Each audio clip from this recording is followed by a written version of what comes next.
ॐ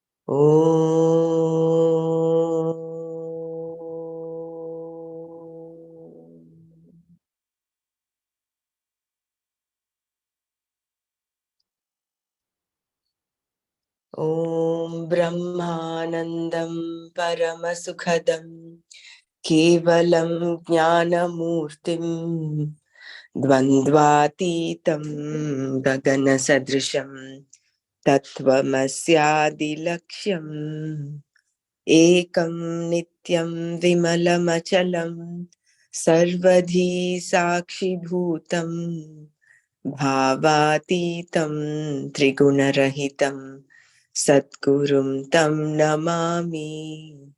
श्रुतिस्मृतिपुराणानाम् आलयं करुणालयं नमामि भगवत्पादं शङ्करं लोकशङ्करं शङ्करं शङ्कराचार्यं केशवं बादरायणं सूत्रभाष्यकृतौ वन्दे भगवन्तौ पुनः पुनः सदाशिवसमारम्भां शङ्कराचार्यमध्यमाम् अस्मदाचार्यपर्यन्तां वन्दे गुरुपरम्पराम् वन्दे गुरुपरम्पराम्।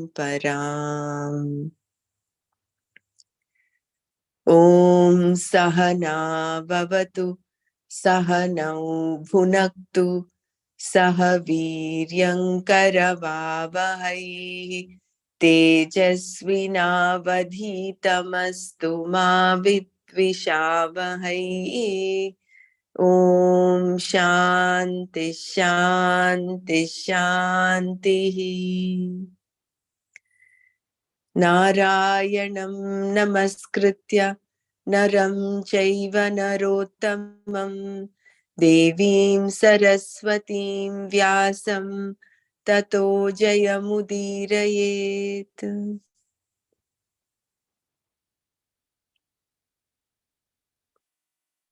Jai Gurudev. So we'll begin chapter 8 today. Just give me a second. One second.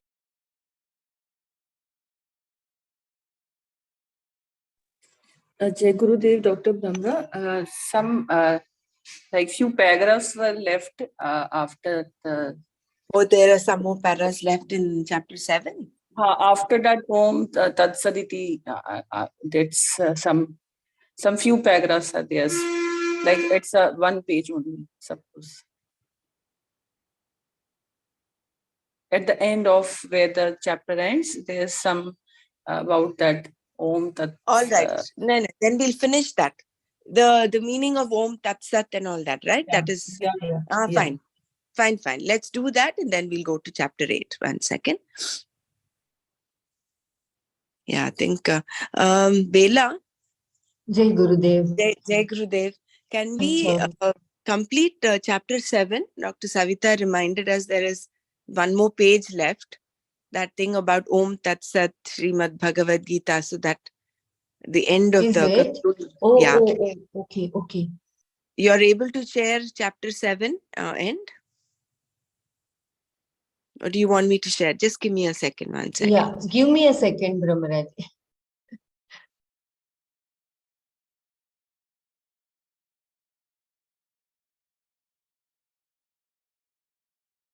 Prayer is done, Brahmaraji.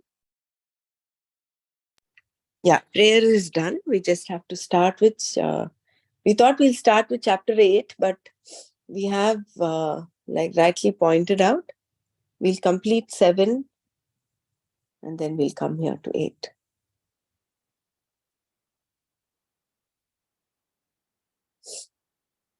Chanting of chapter 7 is there, Brahmaraji?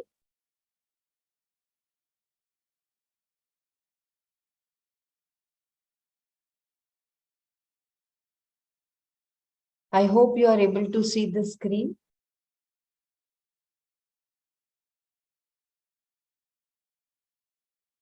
Yes, we're Can able you to see? see. Yeah, we're able to see the screen. Chanting of chapter 7, no, we've not, that was not Okay. done. So, as you tell, we can go ahead, Paramaraji. Yeah, let's do the chapter 7 chanting. You want me to chant?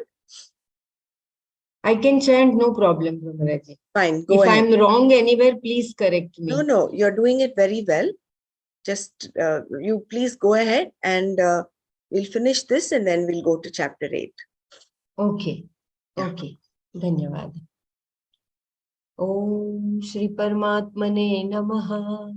अथ सप्तमोऽध्यायः ज्ञानविज्ञानयोगः श्रीभगवानुवाच मय्यासक्तमना पार्थ योगं युञ्जन्मदाश्रयः असंशयं समग्रं मां यथा ज्ञास्यसि तच्छृणु ज्ञानं तेऽहं सविज्ञानम् इदं वक्ष्याम्यशेषतः यज्ज्ञात्वा नेह भूयोऽन्यत् ज्ञातव्यमवशिष्यते मनुष्याणां सहस्रेषु कश्चिद्यतति सिद्धये यततामपि सिद्धानां कश्चिन्मां वेत्ति तत्त्वतः भूमिरापो नलो वायुः खं मनो बुद्धिरेव च अहंकार इति यं मे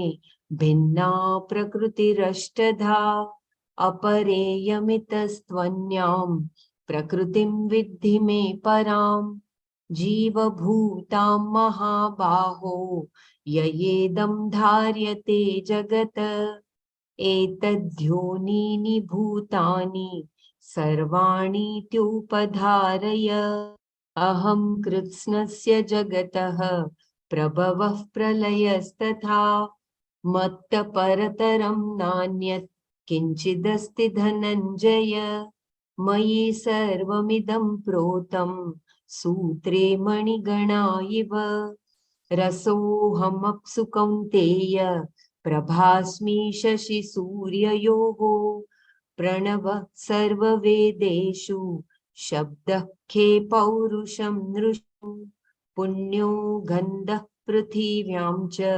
तेजश्चास्मि विभावसौ जीवनं सर्वभूतेषु तपश्चास्मि तपस्विषु बीजं मां सर्वभूतानां विद्धि पार्थ सनातनं बुद्धिर्बुद्धिमताम् अस्मि तेजस्तेजस्विनामहं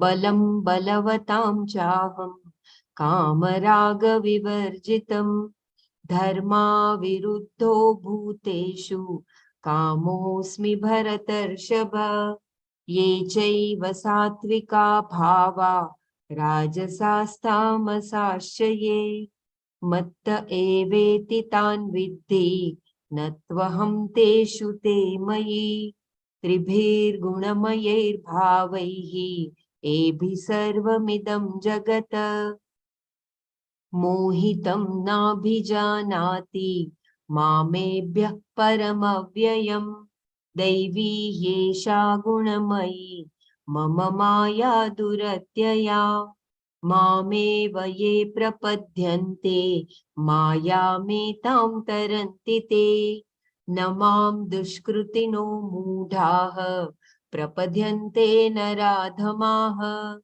माययापहृतज्ञाना आसुरं भावमाश्रिताः चतुर्विधा भजन्ते मां जनः सुकृतिनोऽर्जुन आर्तो जिज्ञासुरर्थार्थी ज्ञानी च भरतर्षभ तेषां ज्ञानी नित्ययुक्तः एकभक्तिर्विशिष्यते प्रियो हि ज्ञानिनोत्यर्थम् अहं स च मम प्रियः उदारा सर्व एवैते ज्ञानी त्वात्मैव मे मतम् आस्थित हि युक्तात्मा मामेवानुत्तमां गतिम् बहूनां जन्मनामन्ते ज्ञानवान् मां प्रपद्यते वासुदेव सर्वमिति स महात्मा सुदुर्लभः कामैस्तैस्तैर्तज्ञानाः प्रपद्यन्तेऽन्यदेवताः तं तं नियममास्थाय प्रकृत्या नियता स्वया यो यो यां यां तनुं भक्तः श्रद्धयार्चितुमिच्छति तस्य तस्याचलां श्रद्धां तामेव विदधाम्यहम् स तया श्रद्धया युक्तः तस्याराधनमीहते लभते च ततः कामान् मय्यैव विहितान् हितान् अन्तवत्तु फलं तेषां तद्भवत्यल्पमेधसाम् देवान् देवयजो यान्ति मद्भक्ता यान्ति मामपि अव्यक्तं व्यक्तिमापन्नं मन्यन्ते माम बुद्धयः परं भावमजानन्तः ममाव्ययमनुत्तमम् नाहं प्रकाश सर्वस्य योगमाया समावृतः मूढोऽयं नाभिजानाति लोको मामजमव्ययम् वेदाहं समतीतानि वर्तमानानि चार्जुन भविष्याणि च भूतानि मां तु वेद न कश्चन इच्छाद्वेषसमुत्थेन द्वन्द्वमोहेन भारत सर्वभूतानि सम्मोहं सर्गे यान्ति परन्तप येषां त्वन्तगतं पापं जनानां पुण्यकर्मणां ते द्वन्द्वमोहनिर्मुक्ता भजन्ते मां दृढव्रताः जरामरणमोक्षाय मामाश्रित्य यतन्ति ये ते ब्रह्म तद्विदुः कृत्स्नम् अध्यात्मं कर्म चाखिलम् साधिभूताधिदैवं मां साधियज्ञं च ये विदुः प्रयाणकालेऽपि च मां ते विदुर्युक्तचेतसः ॐ तत्सदिति श्रीमद्भगवद्गीतासु उपनिषत्सु ब्रह्मविद्यायां योगशास्त्रे श्रीकृष्णार्जुन संवादे ज्ञानविज्ञानयोगो नाम सप्तमोऽध्यायः ॐ तत्सत् सर्वं श्रीकृष्णार्पणमस्तु अर्जुन उवाच किं तद्ब्रह्म किमध्यात्मं किं कर्म पुरुषोत्तम अधिभूतं च किं प्रोक्तम् अधिदैवं किमुच्यते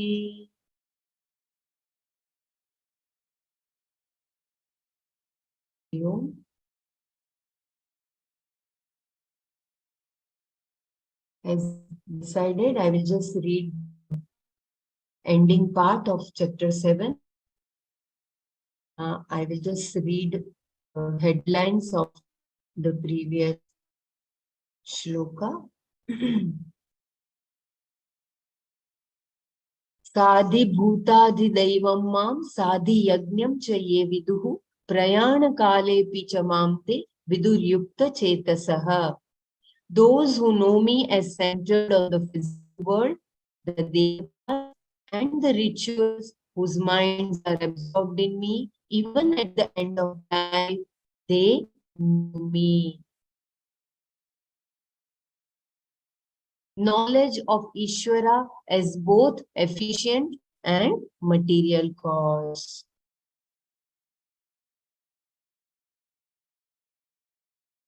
Knowledge even at the time of death releases. Prayana kale api mam te viduhu yukta chetasaha. Those whose minds are united to me, know me, not just remember me, even at the time of death, there is no return for them.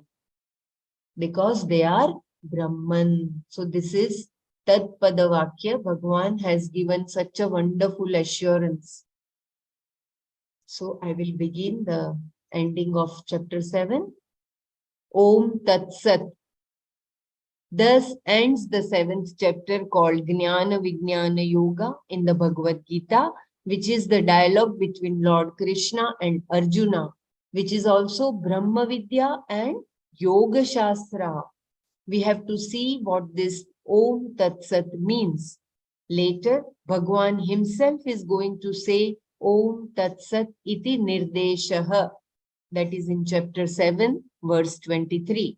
Here in this statement, all the three words are in Samanadhikaranya. That is, they are in apposition. It means this, what is Om, that Tat is Sat. Om is the name of Parmeshwara. Therefore, it is an invocation consisting of a single syllable. Thus, it is a Bijakshara. Bijaksharas are actually words consisting of a single syllable. Om is considered the mantra to be the Bijakshara of all Bijaksharas. Bijaksharanam Bijaksharam Om. That is, from it originate all the other Bijaksharas. This is because Om is used to invoke Parmeshwara, who is everything. That is, all that was in that past, all that is in the present, that will be future. Bhumam Bhavata Bhavishyata Sarva Omkara Eva. Yat cha Kalatitam Tadapi Omkara Eva. I repeat once again. We have to see what this Om Tat Sat means. Later, Bhagwan himself is going to say Om Tat Sat iti nirdeshaha in chapter 7, verse 23. Here in this statement, all the three words are in Samanadhikaranya. That is, they are in apposition. It means this, what is Om, that Tat is Sat. Om is the name of Parmeshwara. Please remember, what is Om? That Tat is Sat.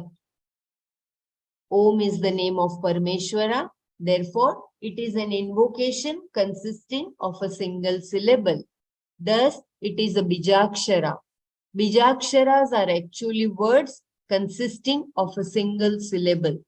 Om is considered in the mantra to be the Bijakshara of all Bijaksharas. Bijaksharanam Bijaksharam Om. That is, from it originate all the other Bijaksharas. This is because Om is used to invoke Parmeshwara, who is everything. That is, all that was in the past, all that is in the present, all that will be in the future. Bhutam, Bhavata, Bhavishyata, Sarvam, Omkara, Eva. Yat cha Kalatitam, Tadapi Omkara, Eva. Then there are other bijas that invoke various aspects of Parmeshwara. For example, the Bijakshara Rim invokes the Shakti of Ishvara. Since this Shakti has the power to create or the power to destroy other objects, can be invoked by adding the appropriate Bijakshara. Thus, if you want to invoke Lakshmi, you add a Shrim. Thus, the mantra now would be Om Rim Shrim. 1 minute, Bella. There is a little break also. It is with a Hreem. There is a Dirgha there. Om Hreem Shreem. That Dirgha is there. No? Yeah. Hreem Shreem it is. And if maybe you would want to repeat it, because for me there was a break. I'm not sure about the others. Yeah, okay. Yeah, there was a notification. I was planning to repeat the whole paragraph. Is there too much of breaking voice? Kindly, you please. No problem. We'll see how it is. If there's a need, I'll take over. Okay. Then there are other bijas that invoke various aspects of Parmeshwara. For example, the bijakshara Reem invokes the Shakti of Ishvara. Since this Shakti has the power to create or the power to destroy, either of them can be invoked by adding the appropriate bijakshara. Thus, if you want to invoke Lakshmi, you add a Shreem. Thus, the mantra now would be Om Reem Shreem. Om stands for Parmeshwara, Reem stands for the Shakti of Parmeshwara, and Shreem stands for Lakshmi. Similarly, Gam stands for Ganesha. Thus, we have a variety of these bijaksharas, and through these we invoke an aspect of Ishvara. Om is the source of all bijaksharas. Thus, it invokes Parmeshwara. That is why it is added before every nama invoking Ishvara. Omkara, thus, is the Abhidhana, the name for the Abhidheya, the named Brahman. I repeat, Omkara, thus, is the Abhidhana, the name for the Abhidheya, the named Brahman. Therefore, Om Tat Sat, Brahman alone is Sat. That is, Om is that Brahman which is Jagat Karana, and Tat, that alone is Sat, Satya, the truth of everything. A lot of words have been said, and all said and done that Brahman alone is the Satya Vastu, the truth of everything. A lot of things have been said. They may or may not have been said properly. They may or may not be understood properly. Finally, what is to be understood is Om Tat Sat. It marks the conclusion. This chapter is called the Jnana Yoga. This chapter has the topic of Jnana and Vijnana. The word Jnana indicates that this chapter has the knowledge of Parmeshwara. The knowledge of what the Tat Pada stands for is the predominant topic of this chapter. The word Vijnana indicates that the knowledge is so complete that even at the time of death, there is no possibility of Vismarana. Thus ends the 7th chapter. Om Tat Sat. If you want me to repeat the last two paragraphs again, just let me know.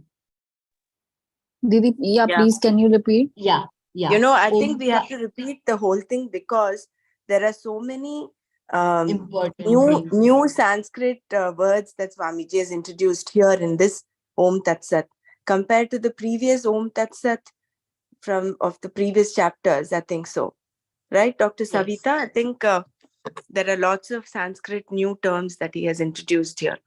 Yes. Yeah. So I New will to us. repeat the whole page. Yeah. Om Tat Sat. Thus ends the 7th chapter called Jnana Vijnana Yoga in the Bhagavad Gita, which is the dialogue between Lord Krishna and Arjuna, which is also Brahma Vidya and Yoga Shastra.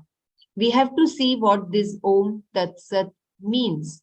Later, Bhagavan himself is going to say Om Tat Sat iti Nirdeshaha. Chapter 17, verse 23. Here in this statement, all the three words are in Samadhikaranya. Samanadhikara, Kshamyatam.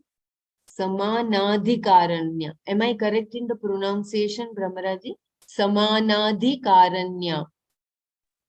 Samana, one second, let me just go there. I can't see that here. Samanadhikaranya. Samanadhikaranya. Astu. Samanadhikaranya. Karanya. Kshamyatam. Samanadhikaranya. That is, they are in opposition. We It had, means- sorry to interrupt, but we came across this word Samanadhikaranya with respect to, I can't remember exactly where, but it was in chapter 7 only that we came across this. Trying to relate where we heard it before. Samanadhikaranya. I think we'll have to. Karya Karana Sanghata. We had Karya Karana Sanghata. Samanadhikaranya. Yeah, I think we'll have to check that out. Doesn't matter. Please go ahead. Yeah. Okay. Karanya. Karanya is a new word. Samanadhi Karanya. Astu. That is, they are in opposition. It means this, what is Om, that Tat is Sat. Om is the name for Parmeshwara. Therefore, it is an invocation consisting of a single syllable. Thus, it is a Bijakshara. Bijaksharas are actually words consisting of a single syllable. Om is considered in the mantra to be the Bijakshara of all Bijaksharas. Bijaksharanam, Bijaksharam, Om. That is, from it originate all the other Bijaksharas. This is because Om is used to invoke Parmeshwara, who is everything. That is, all that was in the past, all that is in the present, all that will be in the future. Bhutam, Bhavata, Bhavishyata, Sarvam, Omkara, Eva, Yat cha Kalatitam, Tadapi, Omkara, Eva. Then there are other bijas that invoke various aspects of Parmeshwara. For example, the Bijakshara Reem invokes the Shakti of. Belaji, is it not Bijakshara? Like it's Bij Akshara. There is that line is indicative of long pronoun. Bijakshara. Bijakshara. Bijakshara. Like you sow the seed that way, na? You sow the seed that Bijakshara, Akshara. Okay. But it's Bija. Yeah. Yeah. So when you make it a sandhi, it becomes Bijakshara. Okay. Combine the It two. is Bija Adhikam Akshara. Yeah. Yeah, sandhi word. Yeah, there is I के ऊपर भी है तो वो भी बड़ी ई है. B. Correct. Bijakshara. Yeah. Bija. And Reem. Reem भी बड़ी ई है. Here, when you say this, when in Sanskrit, that's the problem with English and Sanskrit. When you say hreem, the hra has to come from within. It's not hreem like in normal English hreem. It is hreem that the thing has to come from within. That's okay. I mean, it doesn't matter. You can continue. I just thought I'll mention that. Yeah. The Hreem. Yeah, am I that's correct? yeah, that is Hreem. Yeah, hreem. the sound her should come. Hreem. Correct. Yeah. Thank you. Dhanyavad. Bijakshara Hreem invokes the Shakti of Ishvara. Since this Shakti has the power to create or the power to destroy, either of them can be invoked by adding the appropriate Bijaksharas. Bijakshara. Thus, if you want to invoke Lakshmi, you add a Shreem. Thus, the mantra now would be Om Hreem Shreem. Om stands for Parmeshwara, Hreem stands for the Shakti of Parmeshwara, and Shreem stands for Lakshmi. Similarly, Gam stands for Ganesha. Thus, we have a variety of these bijaksharas, and through these we invoke an aspect of Ishvara. Om is the source of all bijaksharas. Thus, it invokes Parmeshwara. That is why it is added before every nama invoking Ishvara. Omkara thus is the Abhidhana, the name for the Abhidheya, the named Brahman. So this is a new name Swamiji has added. Omkara thus is the Abhidhana, the name for the Abhidheya, the named Brahman. Therefore, Om Tat Sat. Brahman alone is Sat. That is, Om is that Brahman which is Jagat Karana, and Tat, that alone is Sat, Satya, the truth of everything. A lot of words have been said, and all said and done, that Brahman alone is the Satya Vastu, the truth of everything. A lot of things have been said. They may or may not have been said properly. They may or may not be understood properly. Finally, what is to be understood is Om Tat Sat. Thus, it marks the conclusion. This chapter is called the Jnana Vijnana Yoga. This chapter has the topic of Jnana and Vijnana. The word Jnana indicates that this chapter has the knowledge of Parmeshwara. The knowledge of what the Tat Pada stands for is the predominant topic of this chapter. The word Vijnana indicates that the knowledge is so complete that even at the time of death, there is no possibility of Vismarana. Thus ends the 7th chapter. There is too much of breaking of voice. Jai Gurudev, what does Vismarana mean? Forgetting. Okay. Smarana means remembering, and Vismarana you. is the opposite. Okay. Thank you. Dhanyavad. This word samadhi, samanadhikaranya. Please remember samanadhikaranya, and here abhidhana. Abhidhana and abhidheya. Brahmaraji,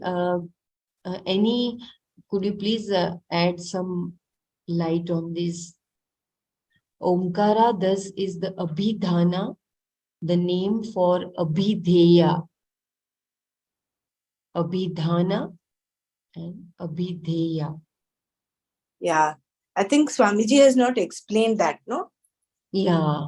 I think, but he himself says that in the last, he says, all this is fine, but what is important to understand is that Om Tat Sat.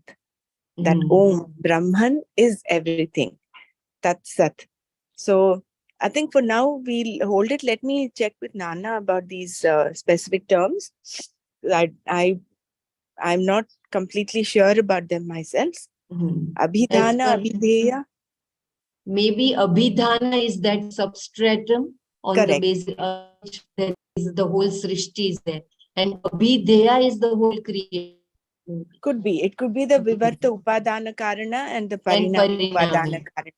It could be that. That's what even I think. But to be sure, it's better to check, to confirm from a trusted source. So we'll hold that. Okay. So any repetition required? Brahman alone is the Sastu. Even if we don't understand anything, we just have to remember that Om is the truth. And that Om is the Brahman, which is Jagat Karana. And that is the only truth.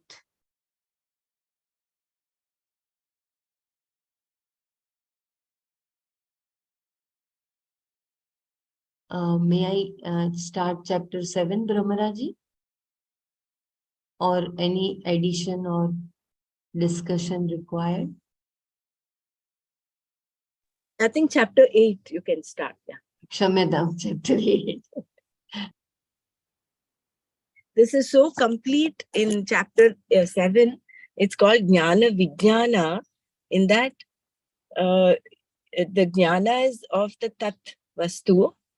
And it is so complete that even at the time of death, there is no way you'll forget.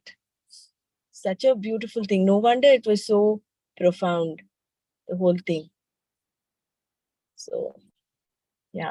Go ahead, Bella.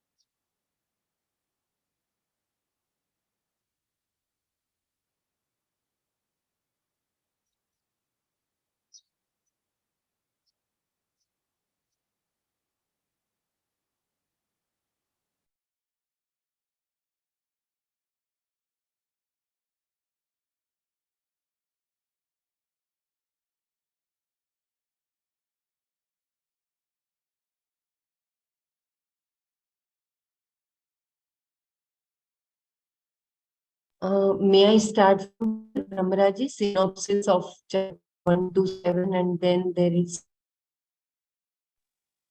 Yeah. I was thinking maybe we did this before. Did we do this after finishing chapter 6? I was not very sure whether we did this. Even if it is a repetition, I Yeah, don't we'll think do that. this. Yeah, we'll do this. Yeah. So, synopsis of chapters 1 to 7. The whole subject matter, my internet is unstable. The whole subject matter of Vedanta is covered by the statement Tat Tvam Asi. The word Tvam refers to the Jiva, the individual, and Tat denotes Ishvara, the Lord. And there is an equation between them which is revealed by the word Asi. An equation does not reveal something that is going to happen later. It reveals a fact that exists now. The Shastra does not say you will become that, tat tvam bhavishyasi. It says you are that, tat tvam asi. This is a very important thing to note. Once I say Tvam Asi, you are, an expectation is created as to what am I? The speaker has something to convey, something is expected. This expectation, Akanksha, created by the statement Tvam Asi, is fulfilled by the word Tat. Since the word tat is a pronoun, it refers to something already explained in the Shastra. Tat pada was presented as the existent reality, Sat Vastu, which is the cause of creation.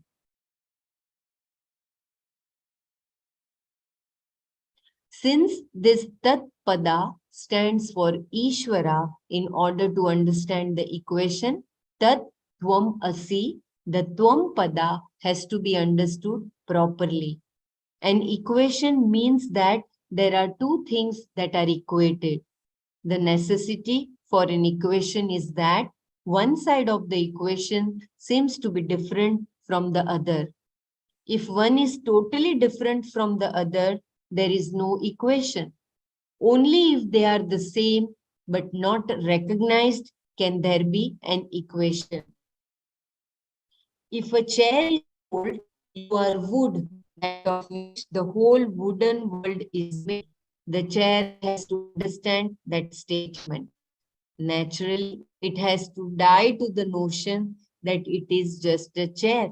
It has to acknowledge that it is wood in the form of chair, and it can be in the form of a table too. The chair has to recognize this, and so it is given an equation. When there is a possibility of an equation, it means that there is an already existent fact. Here too, this equation states an existent fact. The Jiva happens to be Ishvara. To see this, what the Tvam Pada implies must be understood, and the nature of Ishvara must be understood. Then the equation can be understood. In the process of understanding the nature of the Tvam Pada and the nature of the Tat Pada, the meaning of the equation is discovered. As a result of this inquiry, the discovery takes place that I am that. Inquiry into Tvam Pada. Summary of the first 6 chapters.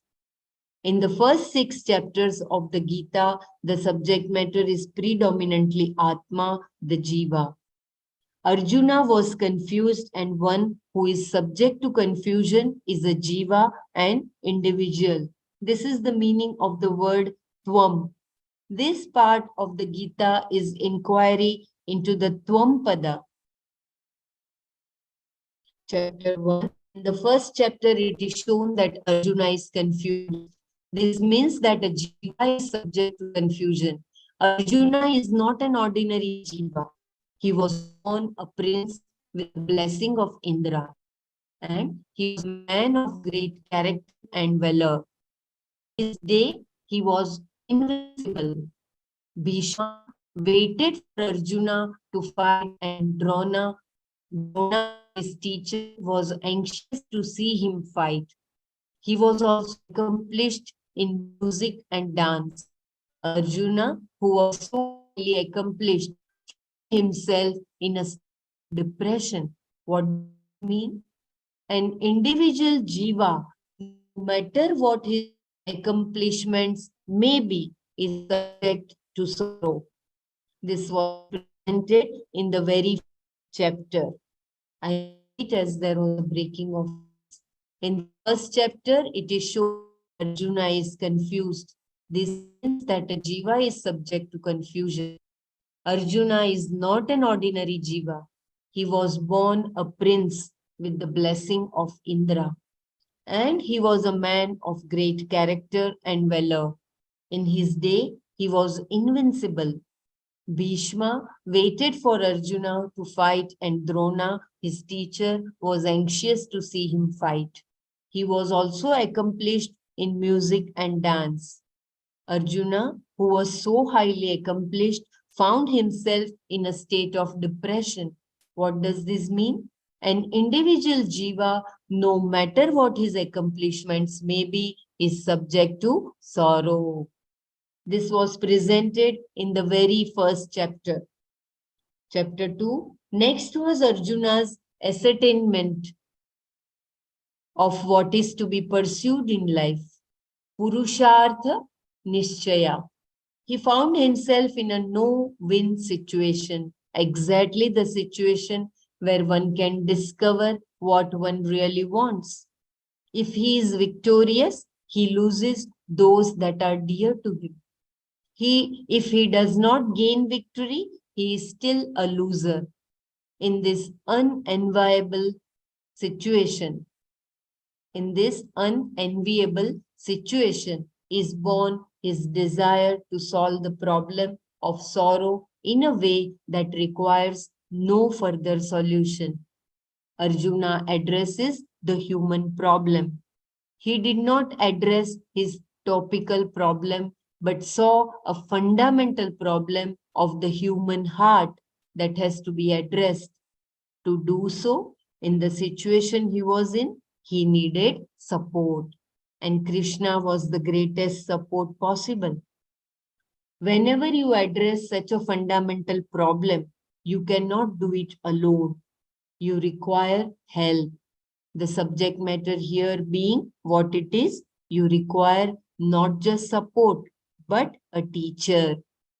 Arjuna finds in Krishna a teacher. The discovery of the human problem is the subject matter Tvampada, the being of you, and seeking a solution is done by Jiva, the Tvampada Artha, as is finding a teacher and asking for this knowledge. Arjuna discovered in Krishna and surrendering to him asked him to teach Shishyasteham Sadhi Mam Tvam Prapannam. That is Bhagavad Gita, chapter 2, verse 7. Krishna accepts Arjuna as a student and teaches him. As though he was waiting for such a situation, he teaches him immediately. He starts with the statement, Ashocyan Anvashochastam.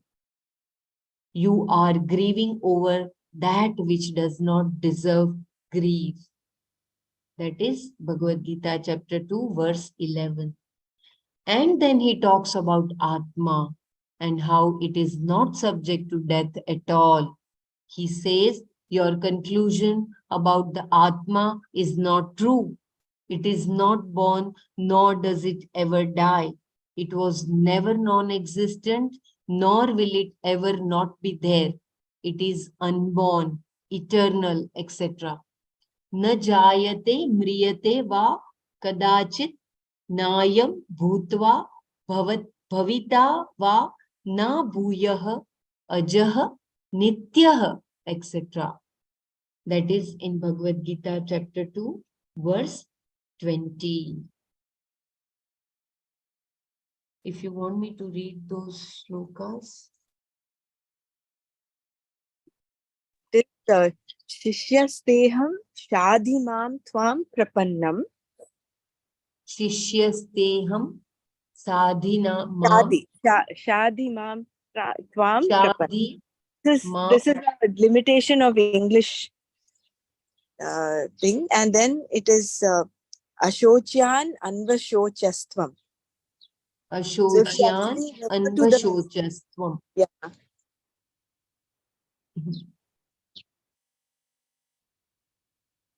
Okay, धन्यवाद.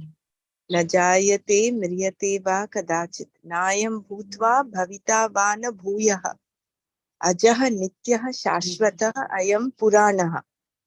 And he talks of Atma about entirely in the second. Actually, that is why Nana said second chapter is so complete. Bhagavad Gita should have completed then only. It was because Arjuna had those questions, and thank God for those questions. He started which he presented in the third chapter. He says, I'm getting confused. You're asking me to do karma. You're saying knowledge is supreme. Tell me which is more important, which is better for me. So thank God for those questions. Till 18 chapters. If not that, second chapter itself is so complete because all the aspects, the Tattvam Asi are explained there so beautifully.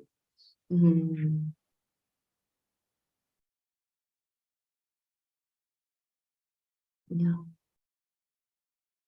He talks about Atma in entirety right in the second chapter. This is the analysis of the Tvampada. Then he shifts to the exposition of the Tatpada. This is the whole style of teaching. The exposition of the Tatpada comes and goes. But the predominant topic in the second chapter is the analysis of the Tvampada. Then he gives Arjuna a variety of arguments why he must fight and how karma is not opposed to knowledge if it is backed by proper attitude. Chapter 3. Is it too much taking of my voice? There is continuous notification. Please do let me know if you want me to repeat anything. Chapter 3. In the third chapter, Arjuna wanted to know whether to pursue knowledge, to pursue self-knowledge or not. In response to Arjuna's question at the end of the second chapter, Krishna had described a wise man as one who is happy with himself without requiring any addition or subtraction. Arjuna's thinking now is that he should pursue this wisdom. Since there was a lifestyle called sannyasa meant exclusively for this pursuit, Arjuna considered that as a possibility for himself. Yet Krishna was encouraging him to fight this battle. So he asked Krishna which was better, a life of karma or a life of renunciation in pursuit of self-knowledge. You seem to praise both of them, so please teach me again clearly.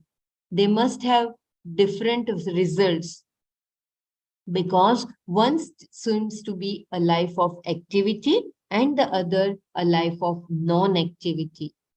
Both cannot have the same result. Action will produce a result which will necessarily bind me. That means I will continue in samsara. But sannyasa is supposed to deliver me from samsara. How can both be the same? So Arjuna wanted to know in unequivocal terms what the means for moksha is, a life of karma yoga or a life of sannyasa.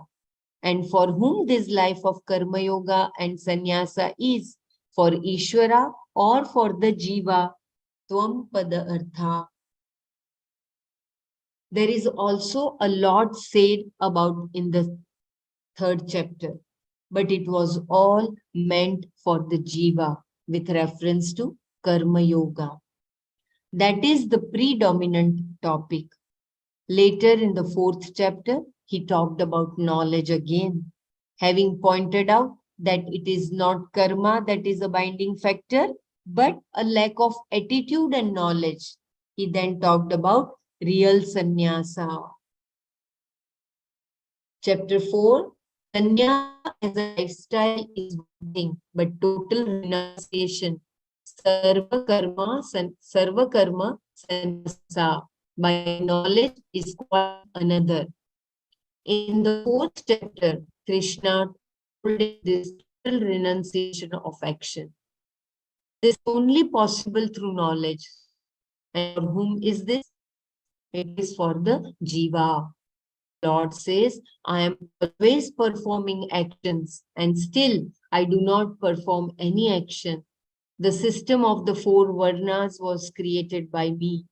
Understand me to be the creator of that system, and yet as someone who is not a doer at all. Chaturvarnyam maya shrishtam guna karma vibhagashah tasya kartaram api mam vidhi akartaram anvayam.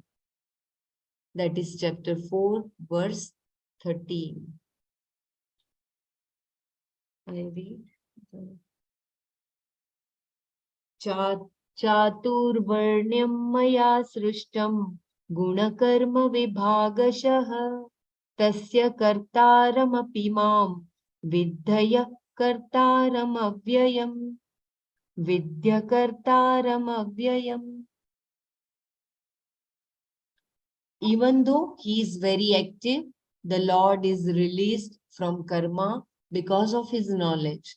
Therefore, knowledge is required not for Ishvara, but for the jiva. The one who is able to see actionlessness, which is the nature of Atma in all activity. And the one who sees action in inactivity, he alone sees. He is the most knowledgeable among men. He is the successful one who has accomplished all that has to be accomplished. Karmani akarma yah pashyet akarmani cha karma yah sa buddhiman manushesu sa yuktah kritsna karmakrita.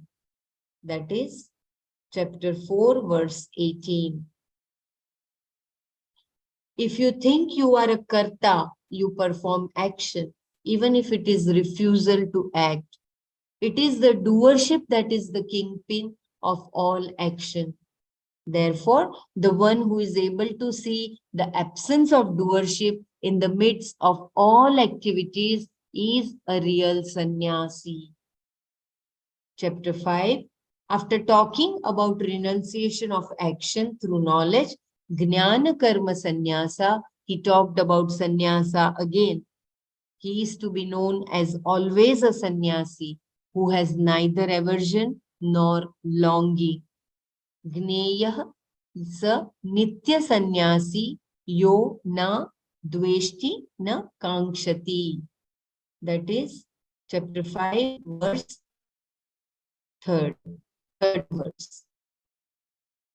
The one who sees knowledge and karma yoga as the same, he sees ekam sankyam cha yogam yah pashyati. I repeat as much of breaking of voice.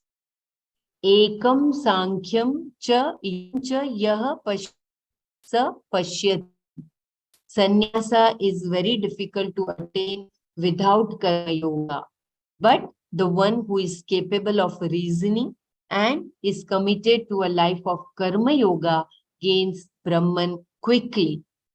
Sannyasastu mahabaho dukkham aptum ayogatah yoga yukto munir brahma na chirena adhigacchati. That is chapter 5, verse 6.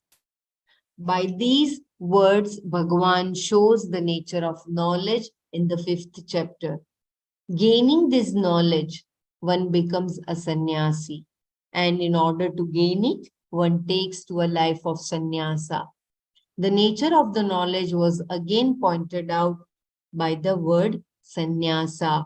So the chapter was called Sannyasa Yoga. Again, for whom was this pointed out? For the jiva. There, Tvam Pada Artha, the nature of Atma, was talked about only for the jiva. Those whose intellect is awake to that Brahman, for whom the self is that, who are committed only to that, for whom the ultimate end is that, whose impurities have been destroyed by knowledge, they attain a state from which there is no return. Tat buddhyah, tadatmanah, tannishthah, tat paranyah, gachanti apurna vrittim jnana nirdhuta kalmashah. That is chapter 5, verse 17. All these are the nature of Pratyagatma. Chapter 6. If you want me to repeat anything, please stop me and tell me to read once again, please. In the 6th chapter, the main topic is the contemplation, dhyana. There Krishna tells how to sit, what exactly should one do, and what kind of a lifestyle should one live, etc. He talks about making the mind abide in oneself and not think of anything else. Atma samstham manah kritva na kinchidapi chintaye. Chapter 6, verse 25. He also says that for one who is moderate in eating and other activities, who is moderate in effort concerning his duties, his sleeping and waking hours, meditation becomes the destroyer of sorrow. Yukta ahar viharasya yukta chetasya karmashu yukta swapna avobodhasya yogo bhavati dukkhana. Dukkha, kshamyatam.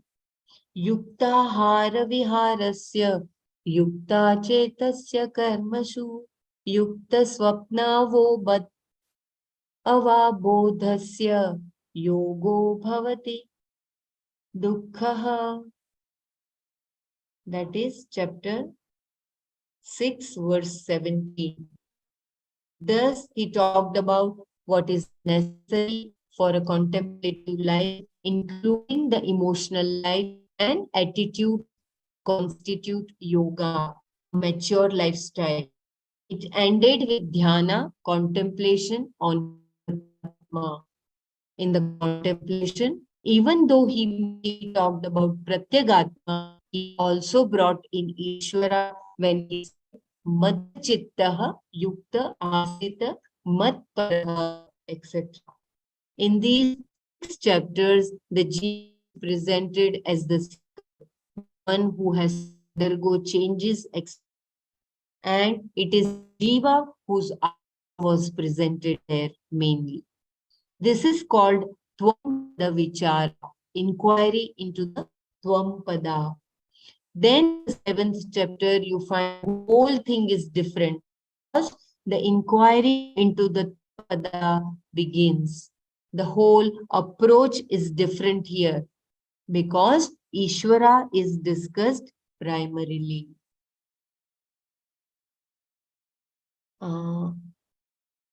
Should I continue or we can stop here for Manana because it is quite long? Every verse of chapter 7 is again explained by Swamiji.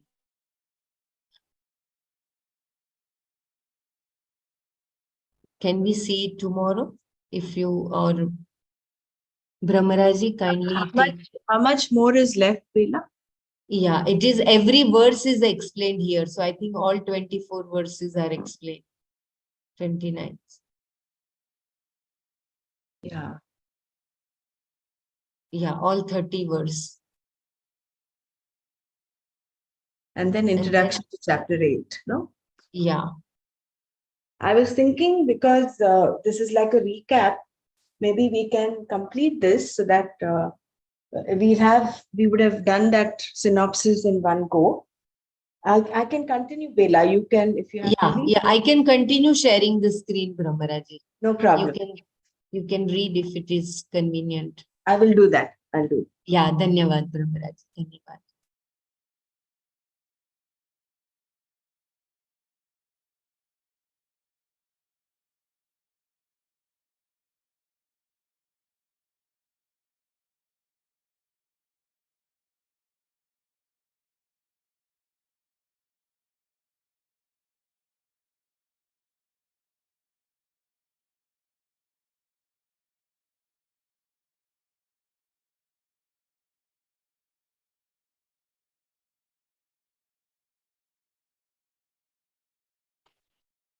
Inquiry into Tatpada begins.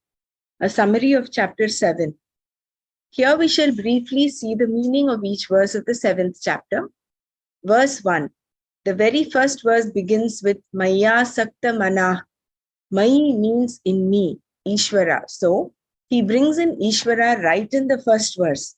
He says, O Partha, please listen to the way in which you will know me, Ishvara, totally, without any doubt, by taking to yoga and having surrendered to me with a mind committed to me. Verse 2. In the second verse, he says, I'm going to tell you this knowledge along with immediate knowledge. Whatever indirect paroksha knowledge you have, because Ishvara is involved here, I'm going to convert it into aparoksha, immediate knowledge. We saw how Krishna presents this knowledge in paroksha form and also in an aparoksha form. Once this is known, there is nothing else to be known. And verse 3, then in the third verse, to encourage Arjuna, Krishna says, one among millions really seeks me, and among those, only one who knows me in reality, only one knows me in reality, tattvataha. Bela, I can share screen if you're busy otherwise. Verse 4. In the fourth verse, he began talking about what he had promised. He divides everything into para and apara prakriti and begins with apara, describing the eightfold prakriti. Verse 5 and 6, in the fifth verse, he talks about apara prakriti. And he points out the para in the second half of this verse and in the first half, the sixth verse. Para Prakriti is consciousness, the very meaning of the word jiva, and is not a mere thought. That is indeed the yoni, the cause for everything. I am the Chaitanya Atma, which is the cause for everything, from which everything comes, unto which everything goes, by which everything is sustained. And verse 7, in the seventh verse, he says, there is nothing superior to me and there is nothing besides me. There is no cause for me, and in fact, there is nothing that is separate from me.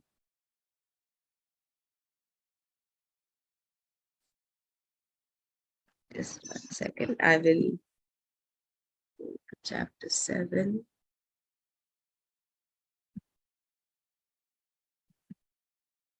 Yeah, it is done. Raj. Kindly go ahead. Yeah, okay.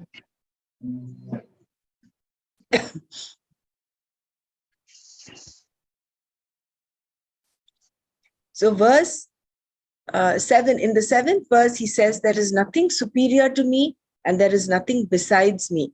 There is no cause for me, and in fact, there is nothing that is separate from me. As various beads are held by one string, in me alone is woven the great canvas of this world. Then he says, I am the cause of all of them, the truth of everything. Ishvara is understood as Paroksha. Verse 8, in the eighth verse, he starts by saying, I am the taste in the water, and then goes on in detail talking about name and form and the very content of it. I am the material cause of everything. A thing is there only because of me. I am the very essence of everything. All glories belong to me. In the sun and moon, I am the light that is there.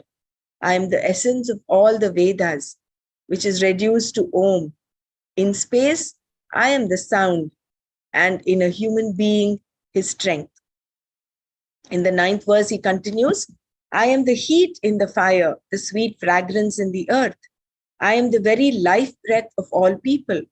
I am the one because of whom a great ascetic is called an ascetic, because I am in the form of the result of all his austerities and remain as his very austerity. In the 10th verse, he says, I am the seed form, which all living beings come into being, the wisdom in the wise and the brilliance in the brilliant. In the 11th verse, he says, I am the strength in the strong, not sullied by his own personal problems of desire, likes and dislikes. Even your desire is me, as long as it is in conformity with dharma, because dharma is me. I think someone is unmuted. Can you just mute yourself?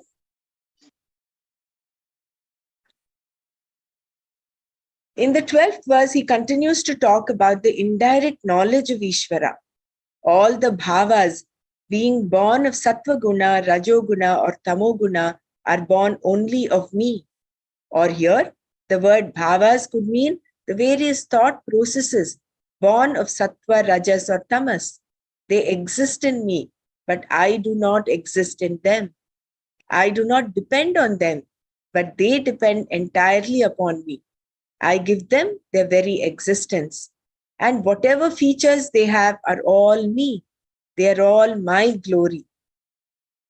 In the 13th verse, he says that even when this is so, people do not recognize me because they are deluded by three gunas, sattva, rajas, and tamas, and their products. And therefore, in verse 14, he says, this Maya, which is composed of the three gunas and which belongs to me, is very difficult to cross, Arjuna. Arjuna, you have to go to the Mayavi, the magician. When you are under the spell of magic, you cannot see the trick.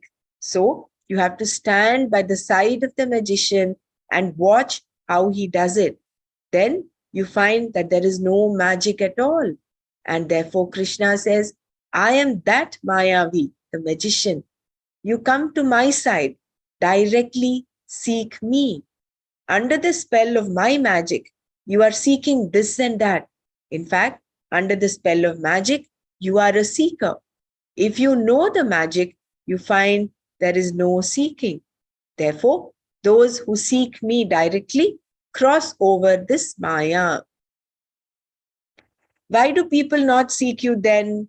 Krishna answers this question in verse 15.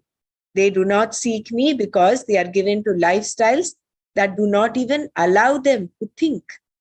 There are even devotees who do not come to me. Although they are devotees, they do not seek me directly.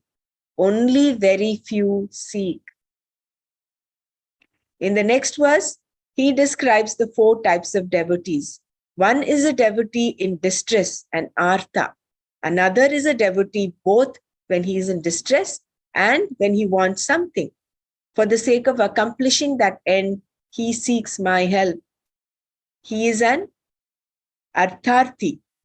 Then there is a jignasu. He is interested in the very truth of Ishvara. He wants to know what Ishvara is. Then, of course, the jnani is also a devotee. A successful jignasu is a jnani. All of them are my devotees and all of them are great. But still, the jnani is myself, he says in the 18th verse. He becomes one with me. Now, is this indirect or direct knowledge? Here is where he converts it to direct knowledge, aparoksha jnana. He went on saying, I am the strength in the strong, etc. And now he says, you can say the same thing. You are everything. That is what he meant by vijnana in the 2nd verse of this chapter. That is, the jnana becomes vijnana. He becomes that. In verse 19, he says that after a number of births, the one who has knowledge gains me. And such a Mahatma is not easy to find. After a number of births means that when he comes to study Gita, a number of births have already been taken care of. But this does not mean that he gains knowledge only after a number of births after coming to Gita. In verse 20, Krishna says, people go to other devatas because they do not recognize me at all. These are arthas or artharthis, and I establish their shraddha. Verse 21 and 22, here he says, such a person endowed with shraddha gains the result of his karma as ordained by me. In verse 23, he comes to the point. All the results are antavat, limited and finite. If devotees are only invoking the deities, they get very limited results. But if they seek me, they become me. In verse 24, not knowing my real nature, they look upon me only as Krishna in a given form, as though I am another person who has come down from heaven. In verses 25 and 26, he talks about his nature, which is found in all the Upanishads. I know everything and I am not subject to time. People do not recognize me, whereas I know all that has gone before and all that comes later. Why do they not recognize Ishvara? In verse 27, he says, even as they are born, they are deluded. They are born with Icha, Raga and Dvesha, because of which there is Dvandva, the opposites, and these opposites cause delusion. The delusion does not allow them to see properly. Even the knowledge of the external world is vitiated by these Raga Dveshas, and things are not understood as they are. Then, what is the chance of their recognizing me? In verse 28 and 29, but those in whom these raga, dveshas and papas are neutralized by punya karma, who are freed from the spell of these dvandvas, seek me for release from old age and death. They come to know Brahman, which is Pratyagatma, and they also understand what is karma, etc. So they have no more problems. And in verse 30, how do they come to know me? He says this in the last verse. They know me not only as the truth of themselves, but as the entire creation, all that is centered on the world, the devatas and the rituals. They know me even at the time of death as the efficient and material cause, the one from whom nothing is separate. Those who know me in this particular form are not separate from me. This is Vijnana.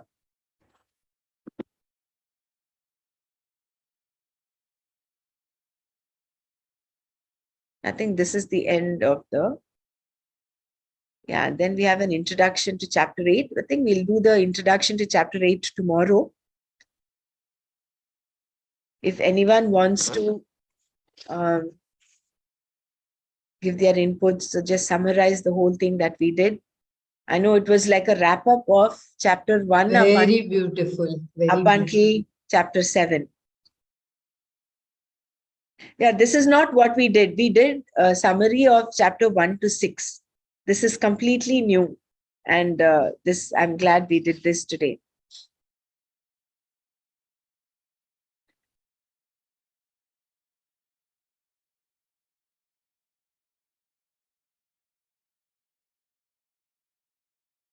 So Arjuna presents the fundamental problem of his misery. And no matter how accomplished a person is, the example of Arjuna points out that even a highly accomplished person is subject to sorrow.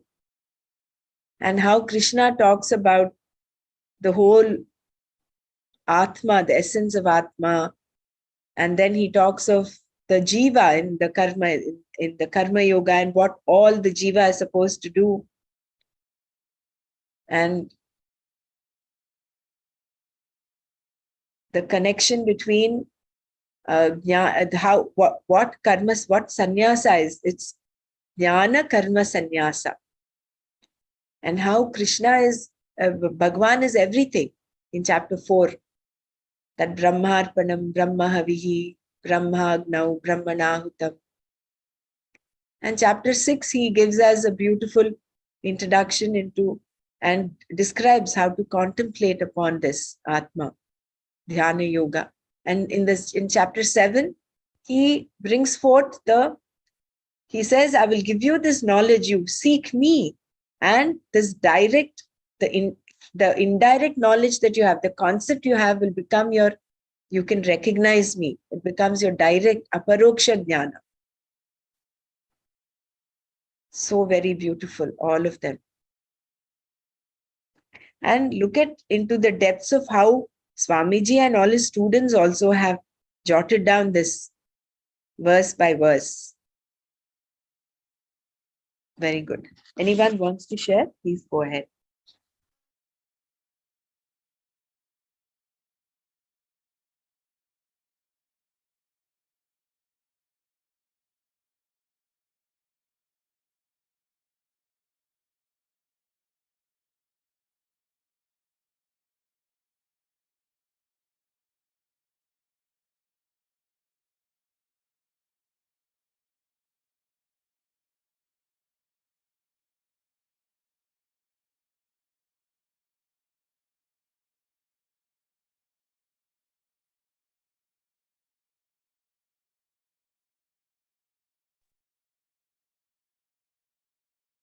So yesterday we completed the verse 24-25 from chapter 6. Is anyone wanting to share the summary of shloka 26? Yato nischarati manaschanchalamassthiram tatas tato niyam yaitat atmanyeva vasham nayet. Chanchalam, always in a state of flux. Asthiram, unsteady. Manaha, the mind. Yataha, for whatever reason. Nischarati, goes away. Tataha, from that reason. Etat, it, the mind. Niyamya, bringing back. Atmani, with reference to the self, eva, alone, vasham, into one's own hands, nayet, may one bring. For whatever reason, the unsteady mind, always in a state of flux, goes away, bringing it back from that with reference to the self alone, may one bring the mind into one's own hands.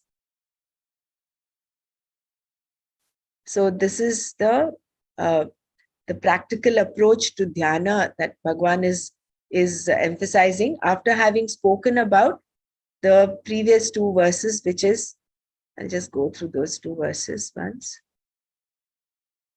Sankalpa prabhavan kaman styaktva sarvan sheshataha manasaivendriya gramam viniyamya samantataha shanai shanairuparamid buddhya dhriti grihitaya atma samstham manah kritva na kinchidapi chintayet.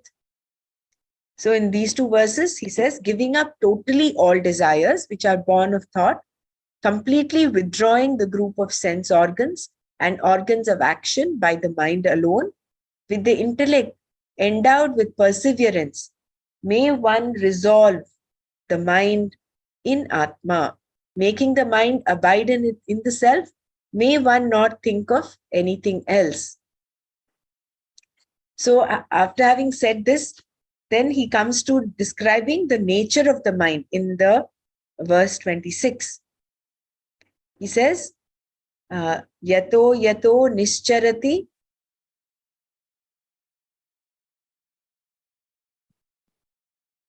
manas chanchalam astiram.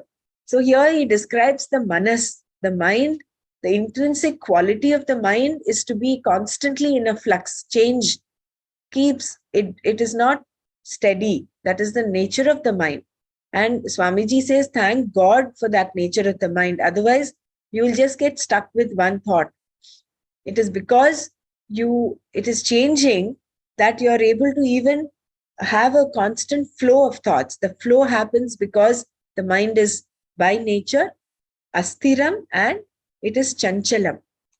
Whereas when you sit at the seat of meditation, the mind again, of course, goes back to its being unsteady and constantly changing aspect.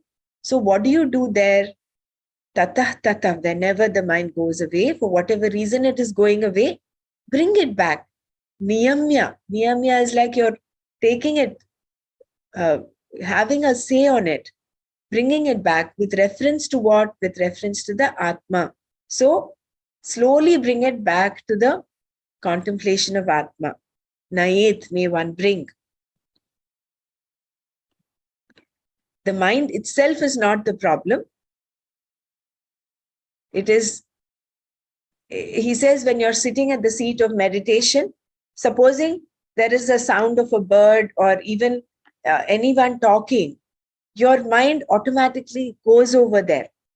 So it is not getting rooted to the object of meditation, which is Atma. Now, when this is happening, what do? You slowly get it back with awareness. It is like there is no force, he says. You just look at whatever is causing that disturbance. Go to the root cause of that. For instance, if it is the warble, if it's the tweeting of a bird that you hear, you take your attention to that. And then slowly you will start seeing that itself, that object itself is converted to mithya when you look at the truth of it. I will just read this one paragraph so that you get it right. The entire Veda talks about the subject, object, action, instruments of action, and so on. And in the last chapter, it says that all that was said so far is not true, that it is all mithya. So by looking into the very thought that took you away, in this instance, supposing it's the tweeting of a bird, by looking into the very thought, the very object that took you away from the object of meditation, the thought itself, along with its object, is converted into mithya, simply by seeing the truth of it. Therefore, Krishna says that one should bring the mind back into one's own hands. Vasham nayet. As it moves away from you, may you bring it back to the object of meditation, meaning may you return to the contemplation of Atma.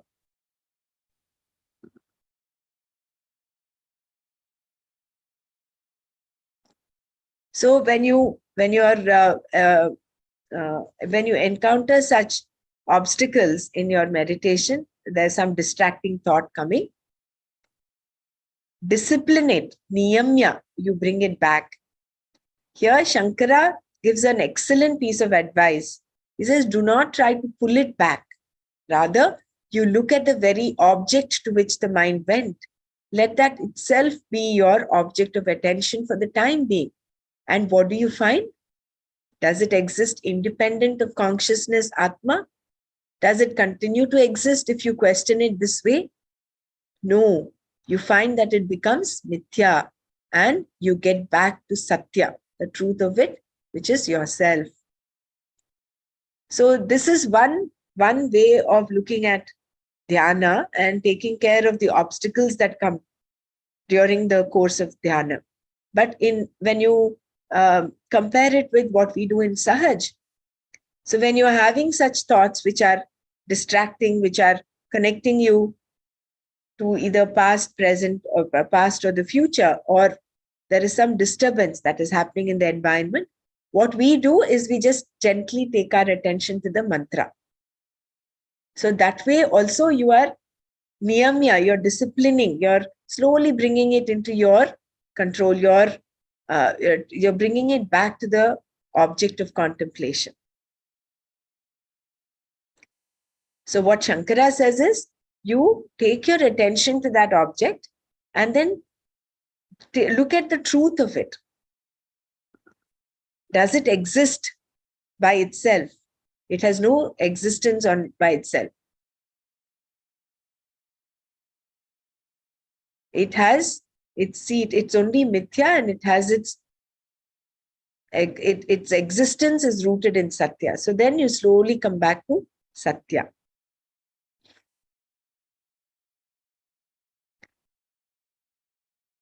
So there is no force used here. You look at whatever took your mind away, thereby converting the object of distraction into the object of meditation. In other words, your attention is turned from the distraction to the very vastu itself, to consciousness. Therefore, you have no problem. What object is going to distract you? By the strength of this practice of meditation, dhyana yoga, the mind resolves in Atma. There is no question of distraction or false identity for the person. The mind remains as a mind alone and therefore does not pose any problem. And in verse 27, Krishna discusses the results of such meditation. So if anyone wants to add to this or share anything, please go ahead.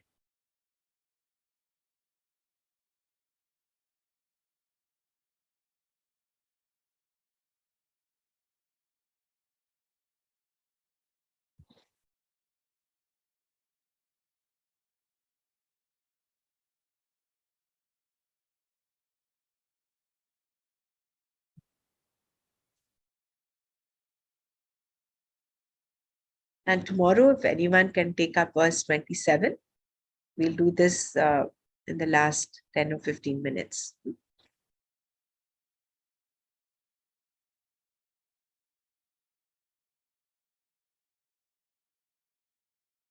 I don't know about, I think most of us now are kind of, I don't want to use the word hooked on to, but we are slowly getting that rasa of the PDF, isn't it, of the Gita home study, the whole thing. So whenever you have free time, I suppose the mind would want to go back to the PDF, read something, rather than earlier, if there was some free time, the mind would go away into maybe some sense pleasure, maybe watch some TV or do something else. But now that rasa for this knowledge is there. And so whenever you have the free time, or probably we would make free time to come back to this knowledge. And then that is the power of the Gita, I think. That is the glory of the Lord, which is why he says, those who seek me, come to me alone. Instead of, yeah.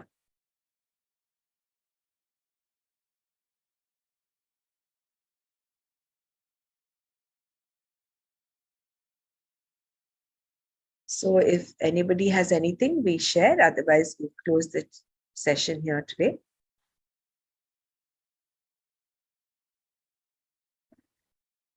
Om Loka Samasta Sukhino Bhavantu. Om Shanti Shanti Shanti. Om Tat Sat Shri Krishna Arpanamastu. Jai Gurudev. Jai Gurudev. Jai Gurudev.